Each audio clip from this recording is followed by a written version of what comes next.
Hello दोस्तों, कैसे हैं आप सब। आशा करती हूँ सब ठीक होगे। आज की कहानी है लालची सेठ और मंत्री। रायगढ़ में सोमू अपनी पत्नी मालती के साथ रहता है। सोमू और मालती दोनों खेतों में काम करते हैं, लेकिन धनी राम ध्यानचंद के साथ सभी का शोषण करता है। दोपहर के वक्त सभी लोग अपने अपने खेतों में काम कर रहे थे, तभी अपने नौकर ध्यानचंद के साथ जमींदार धनी राम आया। धनी राम, अरे वाह, सभी लोग अपना काम अच्छे से कर रहे हैं। अरे ओ सोमू, इस बार मेरा कर्जा देना मत भूलना, वरना अच्छा नहीं होगा। मैं पिछली बार की तरह माफ नहीं करूँगा। सोमू, मालिक साहब, मैं समय से पहले आपके पैसे पहुँचा दूंगा। धनी राम, बाकी लोग भी ध्यान से सुनो, मेरे पैसे समय से पहुँच जाने चाहिए, समझे। धनी राम, चलो ध्यानचंद, मालिक, सभी को यह बता दीजिए कि आप कौन हैं। धनी राम, तुम पागल हो? सब लोग धनी राम को भली भांति जानते हैं। ध्यानचंद, नहीं मालिक, मैं पागल कैसे हो सकता हूँ, और अगर पागल हूँ तो आपके साथ कैसे रह सकता हूँ। मालिक, आप किसी पागल को अपने साथ थोड़ी ही ना रखोगे। धनी राम, ध्यानचंद, अपना मुंह बंद करो और मेरे साथ चुपचाप चलो। ध्यानचंद, ठीक है मालिक, लेकिन एक बात मेरी समझ में नहीं आई। धनी राम, बोलो कमक्ल इंसान, क्या समझ नहीं आया। ध्यानचंद, मालिक, ये लोग आपसे पैसे लिए भी नहीं हैं, फिर भी आपका कर्जा इनके ऊपर कैसे हो गया। धनी राम, अक्का के दुश्मन, इन सभी को कभी ना कभी उधार की जरूरत पड़ी थी, तब मैंने उधार दिया, पर तब से लेकर अब तक ब्याज चल रहा है, और साथ में मेरा हुक्म भी। यह नगर हमारा है, मैं यहाँ का जमींदार हूँ। अगर ये यहाँ रहेंगे तो यह मुझे ब्याज के पैसे देंगे, वरना इनको सब कुछ छोड़कर जाना होगा। सभी पर राज करने के लिए दिमाग की जरूरत होती है, दिमाग की। ध्यानचंद, मान गए मालिक, आपको गरीबों का खून चूसना तो कोई आपसे सीखे। धनी राम, क्या कहा तुमने। ध्यानचंद, कुछ नहीं मालिक, कुछ नहीं। धनी राम, अपनी अकल का ही इस्तेमाल कर, आज मैं मालिक बना हूँ, समझे कमक्ल इंसान।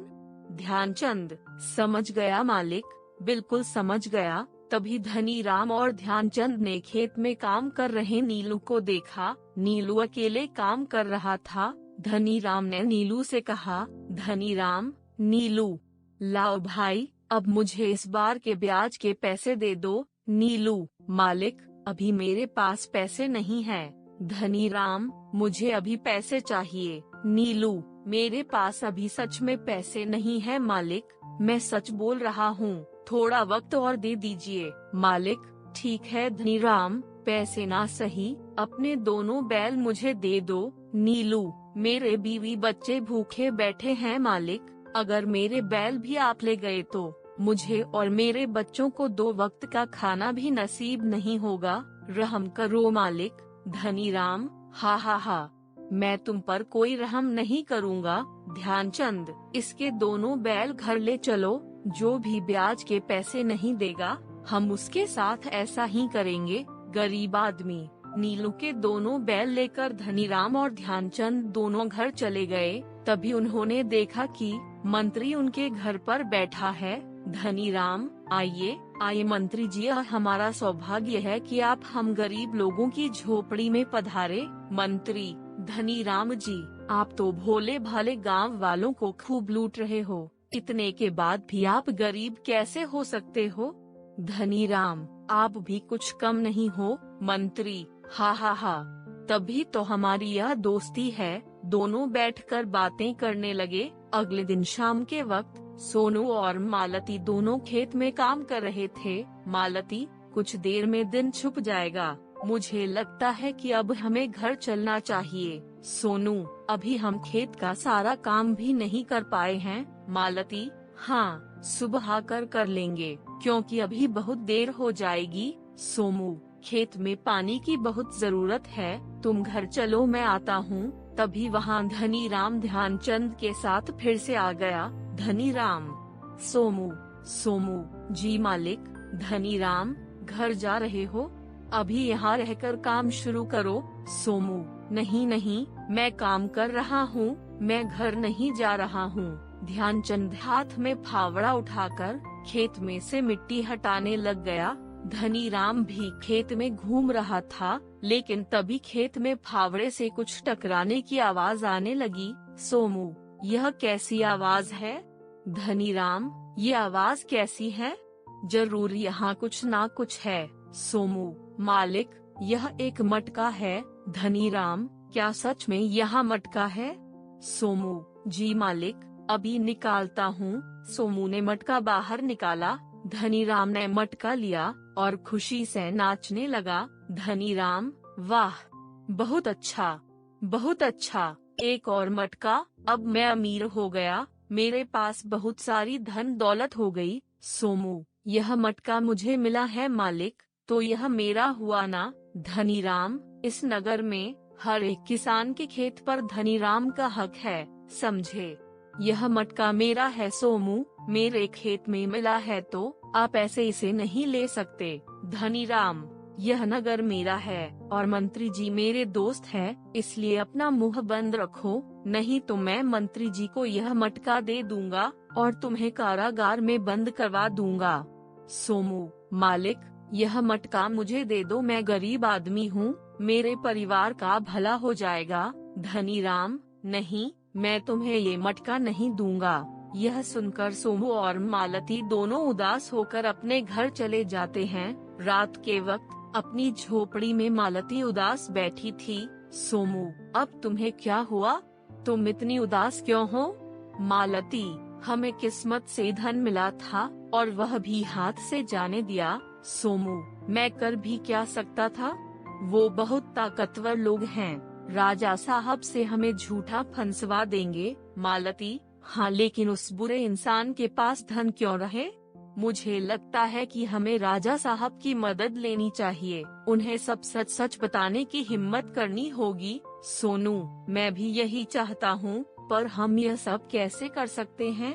मालती, हम कल राज दरबार में चलेंगे, हमारे राजा बहुत दयालु और ईमानदार हैं। मुझे राजा साहब पर पूरा विश्वास है कि वह इस पापी से हमको बचा लेंगे। सोनू, तुम कहती हो तो ठीक, वरना जमींदार के खिलाफ बोलने की कोई हिम्मत नहीं करता है। मालती, अब तुम सो जाओ और सुबह राजा साहब के पास चलेंगे, सब ठीक हो जाएगा। अगले दिन राजा विक्रम सिंह का दरबार लगा हुआ था, वहाँ सभी उपस्थित हुए। मंत्री ने सभी से कहा, मंत्री, कहिए, कौन क्या क्या समस्या लेकर आया है? मालती, हम भी एक समस्या लेकर आए हैं, गांव का जमींदार धनीराम ने हमें बहुत परेशान किया हुआ है। मंत्री, अच्छा, वो धनीराम? अरे तुम पागल तो नहीं हो? धनीराम जैसे सज्जन व्यक्ति पर तुम आरोप लगा रहे हो? राजा, मंत्री, क्या तुम धनीराम को जानते हो?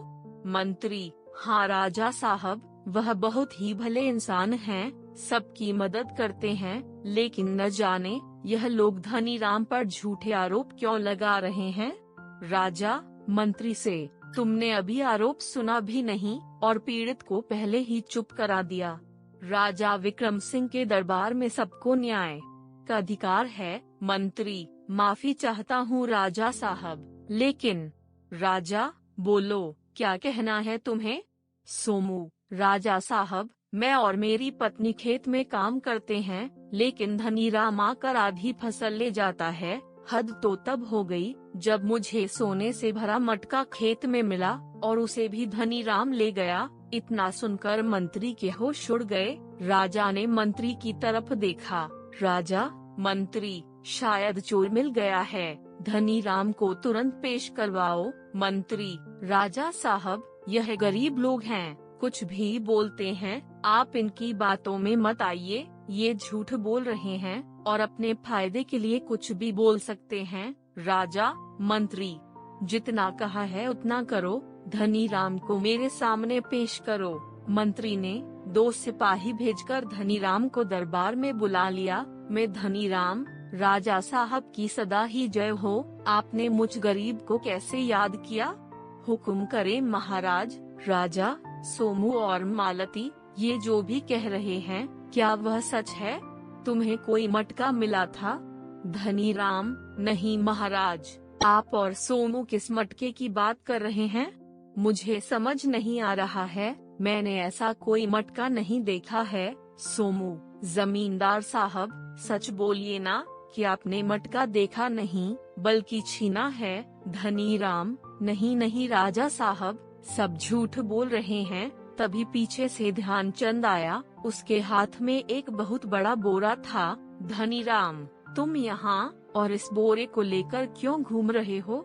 ध्यानचंद, राजा साहब, मैं ध्यानचंद हूँ और हमेशा जमींदार के साथ रहता हूँ। मैं कुछ सच आपको बताना चाहता हूँ। राजा, हाँ बोलो ध्यानचंद। महाराज, इस बोरे में धन से भरे मटके हैं जो इस राजमहल से चोरी किए गए। सोमू के खेत से जो मटका मिला वह भी इसी में है। धनीराम, देखा राजा साहब, मैं कहता था ना, मैंने कुछ नहीं किया है। मेरा नौकर चोरी कर रहा था, इसका मुझे दुख है। आप इस चोर को फांसी पर चढ़ा दीजिए। ध्यानचंद, रुकिए जरा, सब्र कीजिए धनीराम जी। राजा, ध्यानचंद, तुम अपनी पूरी बात रखो। ध्यानचंद, महाराज, धनीराम आपका बहुत दिनों से धन चुरा रहा था, इसलिए मैंने यह मटका सोमू के खेत में छुपा दिया, जिसको धनीराम ने वापस छीन लिया। मालती को मैंने पहले ही बता दिया था। राजा, लेकिन तुम तो धनीराम के साथ वर्षों से काम कर रहे हो, अचानक उसके खिलाफ कैसे? ध्यानचंद, लंबी कहानी है महाराज। इस कपटी धनीराम से मैंने कुछ रुपए उधार मांगे थे, आज से 15 साल पहले, जब मेरी बीवी रज्जू पेट से थी। उससे दर्द सहन नहीं हो रहा था, मैंने धनीराम से बहुत मिन्नतें की। ध्यानचंद, मालिक, मेरे बीवी और बच्चे को बचा लीजिए। अगर मैं अभी उसे नगर की आया के पास नहीं ले गया तो उसकी मौत हो जाएगी। धनीराम, मुझे उससे क्या फायदा होगा? कल मरे सो आज मर, मेरे पास कोई पैसे नहीं है। ध्यानचंद, रहम करें मालिक, रहम करें। धनीराम, हट पिल्ले। ध्यानचंद, तब मेरी आंखों के सामने मेरा परिवार उजड़ गया था। मैंने उस दिन से इंतजार किया आज का, और आज सब आपके सामने है। महाराज, इस कपटी को इसके किए की सजा मिलनी चाहिए। राजा, पिछले कुछ महीनों से राजमहल का खजाना लुटता रहा है, हमें उस चोर की तलाश थी। आप तीनों का धन्यवाद, जो आपने इस दुष्ट चोर को पकड़वाने में हमारी मदद की। धनीराम, नहीं नहीं, मुझे माफ कर दीजिए महाराज। राजा, सिपाहियों, धनीराम से सारा धन वापस लेकर इसे उम्र भर के लिए कारावास में डाल दो। सिपाही धनीराम को लेकर जाने लगे, लेकिन तभी धनीराम ने रुककर कहा, धनीराम, महाराज, मैंने गलती की है और मुझे सजा स्वीकार है, लेकिन मैंने यह अपराध अकेले नहीं किया है, इसलिए मेरे साथी को भी साथ भेज दीजिए। राजा, कौन है तुम्हारा साथी? धनीराम, आपका कपटी मंत्री, जो चोरी करके राजमहल का धन मुझे देता था और इसमें से हिस्सा भी लेता था। राजा, क्या मंत्री जी आप भी? आप पर तो मैंने समस्त राज्य का कार्यभार सौंप रखा था और आप भी इस कुकृत्य में शामिल हैं। राजा, सिपाहियों, इस राज्य को ऐसे कपटी मंत्री की कोई जरूरत नहीं है, जिसने न सिर्फ धन लूटा बल्कि गरीब किसानों को भी दुखी किया। कपटी मंत्री को अभी फांसी लगा दी जाए। मंत्री, नहीं नहीं, मुझे माफ कर दीजिए। महाराज, माफ कर दीजिए। सिपाही मंत्री और धनीराम को ले गए। राजा ने सोमू, मालती और ध्यानचंद को इनाम दिया और राज दरबार में नौकरी भी दे दी। तो दोस्तों, ये थी हमारी आज की कहानी। आपका क्या कहना है इस कहानी के बारे में? कमेंट करके हमें जरूर बताएं। वीडियो को लाइक कर दीजिए और इसी तरह की कहानियाँ लगातार देखने के लिए चैनल को सब्सक्राइब करके घंटी को दबाकर ऑल पर सेट कर लीजिए, ताकि आने वाली वीडियो का नोटिफिकेशन आपके पास तुरंत पहुँचे। मिलती हूँ अगली वीडियो में। धन्यवाद।